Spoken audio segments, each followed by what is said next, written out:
നമസ്കാരം, സമ്പാദ്യത്തിലേക്ക് സ്വാഗതം. ആഗോള വിപണികൾ മാറി മറിയുമ്പോൾ സ്വർണത്തെ വിശ്വസിക്കാമോ? ഒപ്പം കൊച്ചിയിൽ കുറഞ്ഞ നിരക്കിൽ ഭക്ഷണം കഴിക്കാൻ ഒരു വനിതാ സംരംഭം, പപ്പടവട. സമ്പാദ്യത്തിലേക്ക് സ്വാഗതം.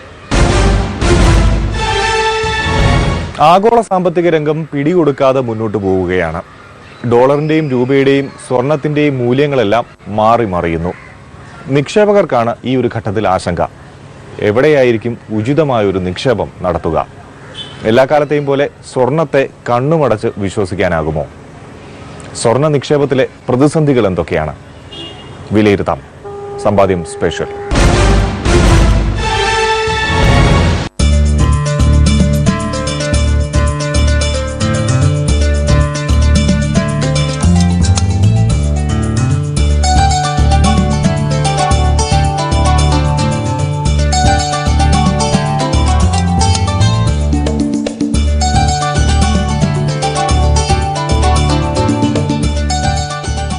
ലോകരാജ്യങ്ങളിലെ സാമ്പത്തിക വിദഗ്ധർ കഴിഞ്ഞ മാസം ആകാംക്ഷയോടെ തുറച്ചുനോക്കിയത് അമേരിക്കൻ ഫെഡറൽ റിസർവിലേക്കായിരുന്നു. എന്തായിരിക്കും ഉത്തേജന പാക്കേജ് സംബന്ധിച്ച തീരുമാനം? പാക്കേജ് വെട്ടിച്ചുരുക്കുമോ? തീരുമാനമെത്തിയപ്പോൾ ഇന്ത്യ ഉൾപ്പെടെയുള്ള എമർജിംഗ് രാജ്യങ്ങളിൽ ദീർഘനിശ്വാസമായിരുന്നു. താഴ്ചയിലേക്ക് മൂക്കുകുത്തുമെന്ന് കരുതിയ സമ്പദ് മേഖലയിൽ പെട്ടെന്നൊരു ഉണർവ്. അമേരിക്കൻ കേന്ദ്ര ബാങ്കിന്റെ തീരുമാനത്തെ തുടർന്ന് ഇന്ത്യൻ ഓഹരി വിപണികളിൽ അങ്ങനെ വൻ മുന്നേറ്റം. സെൻസെക്സ് 3 വർഷത്തിനിടയിലെ ഏറ്റവും ഉയർന്ന നിലയിലെത്തി. ഡോളറിനെതിരെ രൂപ ഒരു മാസക്കാലത്തെ മികച്ച നിലവാരവും കുറിച്ചു.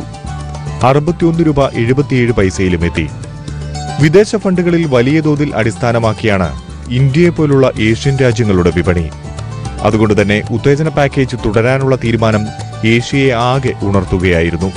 ഉത്തേജന പാക്കേജ് വെട്ടിക്കുറയ്ക്കേണ്ടതില്ലെന്ന അമേരിക്കൻ കേന്ദ്ര ബാങ്ക് തീരുമാനം ആഗോളതലത്തിൽ തന്നെ വിപണികളെ സ്വാധീനിച്ചെങ്കിലും ഇത് നീണ്ടു നിൽക്കില്ല എന്നുള്ള തിരിച്ചറിവാണ് ലോകരാജ്യങ്ങൾക്കുള്ളത്.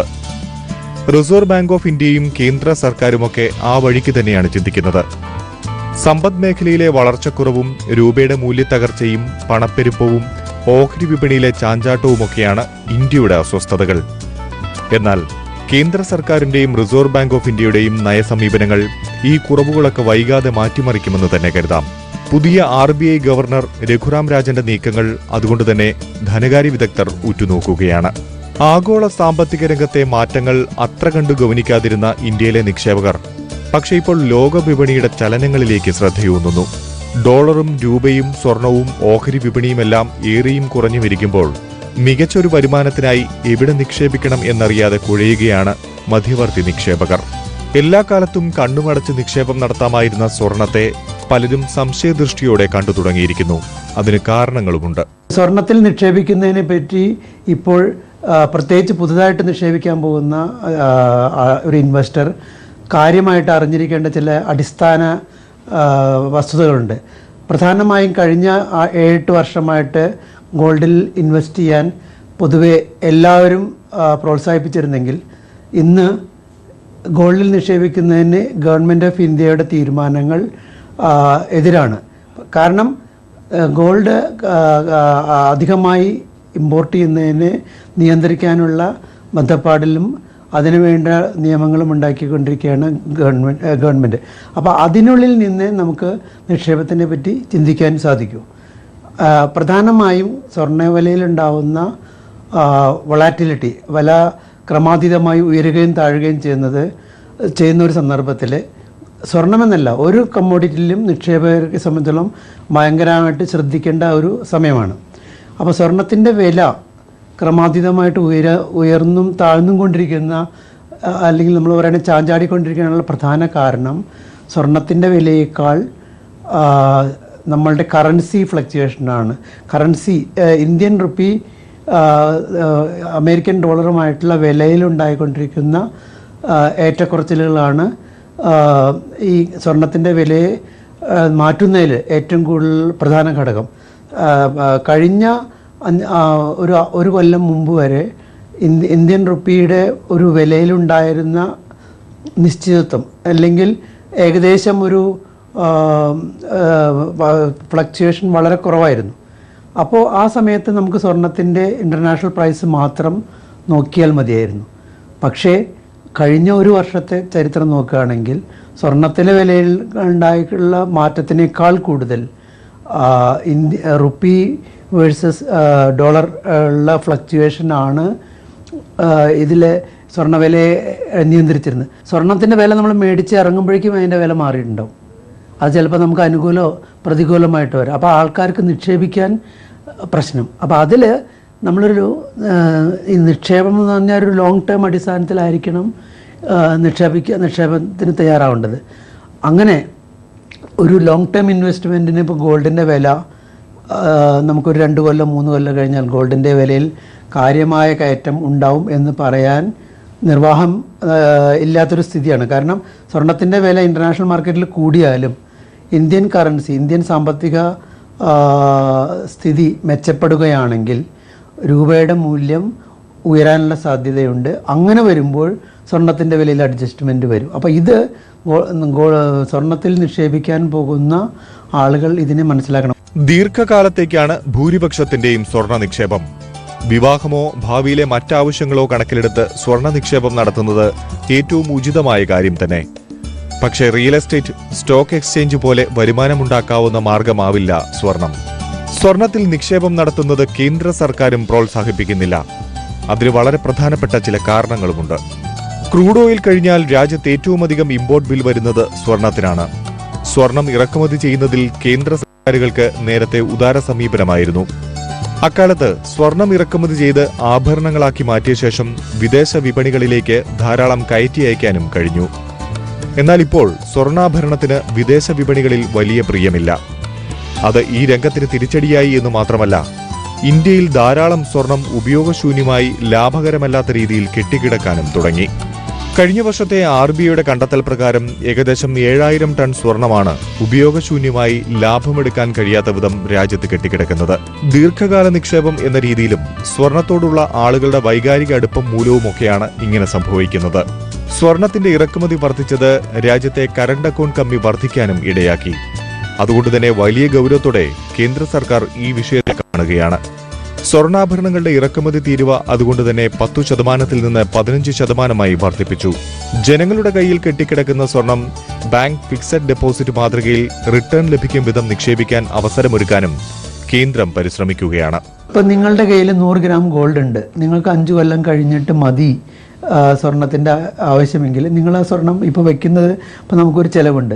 നമ്മൾ വീട്ടിലോ അല്ലെങ്കിൽ വീട്ടിൽ വെക്കില്ല ആരും സ്വർണം, ഇപ്പോൾ ഒന്നല്ലെങ്കിൽ ബാങ്ക് ലോക്കറുകളിൽ.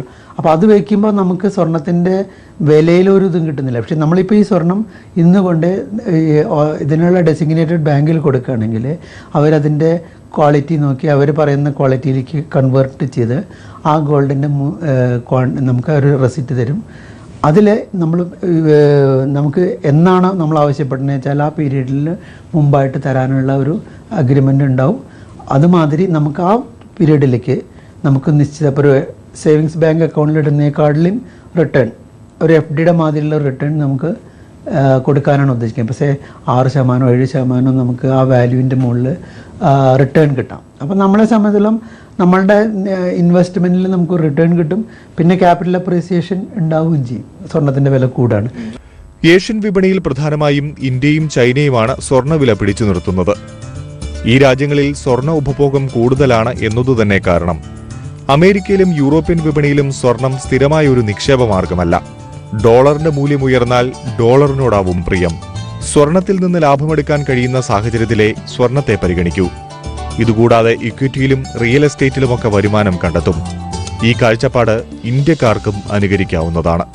അമേരിക്കൻ അല്ലെങ്കിൽ യൂറോപ്യൻ രാജ്യങ്ങളിലുള്ള ജനങ്ങൾ നിങ്ങൾ ചോദിച്ച മാതിരിയാണെങ്കിൽ അവർക്ക് സ്വർണത്തിനോട് പ്രത്യേക ആഭിമുഖ്യമൊന്നുമില്ല. അവർ സ്വർണം എന്നുള്ളത് ഒരു ഫാൻസി ഇൻവെസ്റ്റ്മെൻ്റായിട്ടേ കാണുന്നുള്ളൂ. പക്ഷേ അവർ നിക്ഷേപിക്കാൻ വരുമ്പോൾ ഏത് നിക്ഷേപത്തിലാണ് ഗോൾഡിൽ ഇൻവെസ്റ്റ് ചെയ്താൽ കാശ് കിട്ടുമെങ്കിൽ ഗോൾഡിൽ ഇൻവെസ്റ്റ് ചെയ്യും. അതല്ല ഡോളർ സ്ട്രോങ് ആയിട്ട് വരുന്നൊരു സമയത്ത് അവർ ഡോളറിൽ ഇൻവെസ്റ്റ് ചെയ്യുമ്പോൾ US ഇക്വിറ്റിയിലോ അല്ലെങ്കിൽ യൂറോപ്യൻ രാജ്യങ്ങളിലെ ഇക്വിറ്റിയിലോ അല്ലെങ്കിൽ റിയൽ എസ്റ്റേറ്റിലോ ആണ് അവർ ഇൻവെസ്റ്റ് ചെയ്യുക. സ്വർണത്തിൽ നിക്ഷേപിച്ചാൽ പൈസ കിട്ടും എന്ന് ഉറപ്പുള്ള സമയത്ത് മാത്രമേ അവർ സ്വർണത്തിൽ നിക്ഷേപിക്കുള്ളൂ. അതാണ് ഇന്ത്യൻ അല്ലെങ്കിൽ ഏഷ്യൻ ഇൻവെസ്റ്റേഴ്സിൻ്റെയും മറ്റുള്ള പാശ്ചാത്യ നാടുകളിലെ ഇൻവെസ്റ്റേഴ്സായിട്ടുള്ള പ്രധാനമായിട്ടുള്ള വ്യത്യാസം ഞാൻ കണ്ടിട്ടുള്ളത്. പിന്നെ ഇന്ത്യൻ ഇൻവെസ്റ്റേഴ്സാണ്, ഇന്ത്യയാണ് ഏറ്റവും കൂടുതൽ ഇമ്പോർട്ട് ചെയ്യണമെങ്കിലും ഇന്ത്യയുടെ ഒപ്പം അല്ലെങ്കിൽ ഇന്ത്യയെക്കാളും മുന്നിലേക്കാണ് ഇപ്പോൾ ചൈന വന്നുകൊണ്ടിരിക്കുന്നത്. അപ്പോൾ വരും വർഷങ്ങളിൽ ഇന്ത്യയെക്കാളിലും കൂടുതൽ ഇൻവെസ്റ്റ്മെൻറ്റ് ചൈനയെ ആയിരിക്കും സ്വർണത്തിൽ നടത്തുക. അതുകൊണ്ട് സ്വർണത്തിൻ്റെ വില അമേരിക്കൻ അല്ലെങ്കിൽ യൂറോപ്യൻ രാജ്യങ്ങൾ നിക്ഷേപിച്ചില്ലെങ്കിലും കുറയില്ല.